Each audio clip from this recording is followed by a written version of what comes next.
Bonjour Bernard, pourquoi tu as choisi Brest pour aménager ton bateau? Pourquoi j'ai choisi Brest pour aménager mon bateau?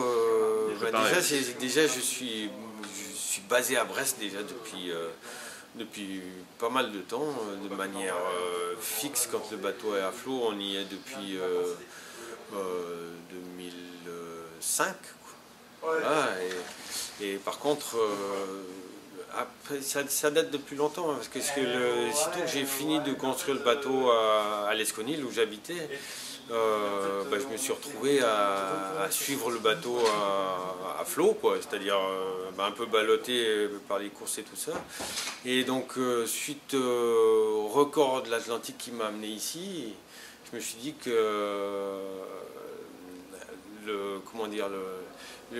la grande majorité des fournisseurs avec qui j'ai travaillé pour construire le bateau, le premier bateau, ils venaient de Brest. C'est-à-dire c'est l'ingénieur, le voilier, en fait il y avait des grosses parties qu'il me restait à payer, quoi. Donc je me suis dit, si j'amène le bateau ici, de toute façon si je peux partir, c'est que j'ai réglé mes soucis, quoi. Voilà. Et sinon, tant que j'ai pas réglé mes soucis, le bateau va rester là, quoi. Voilà.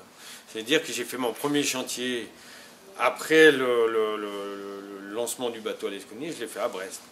Voilà. Après c'était pas facile pour travailler. Puis toute la zone du port de commerce a été détruite, reconstruite et tout ça.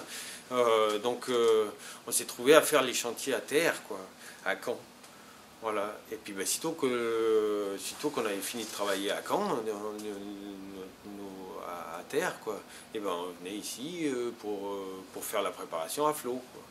Voilà.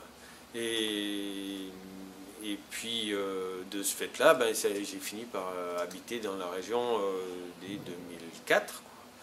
J'ai habité Saint-Renan d'abord, après Saint-Pabu, après Coatméal, et puis maintenant je suis à La Pinfel, quoi. Mais j'habite Brest depuis 6 ans, quoi. Et depuis 6-7 ans déjà maintenant. Voilà, donc en fait c'est un peu devenu chez moi, c'est là où j'habite, quoi. Toi, tu restes toi. Donc voilà, et puis là, depuis peu, avec la ville, on a réussi à s'installer une base technique, une vraie base technique où on peut travailler. Et puis suite à nos ennuis dans la Transat Jacques Vabre, on s'est trouvé à devoir vraiment installer la base définitive telle qu'elle devrait être pour faire tous les travaux qu'on devrait faire, que devrait faire une base technique pour pallier à toutes les réparations qu'on devrait avoir. Et voilà, donc on est installé correctement, on a des bureaux où on peut faire de l'étude, on peut faire du composite, mécanique, électronique et informatique, des gros boulots de peinture, tout ça chauffé, enfin tout ça on peut chauffer, il y a des conteneurs, on peut rentrer notre camion dedans. Donc c'est pas idéal parce qu'on n'est pas au bord de l'eau, mais on est bien installé, quoi.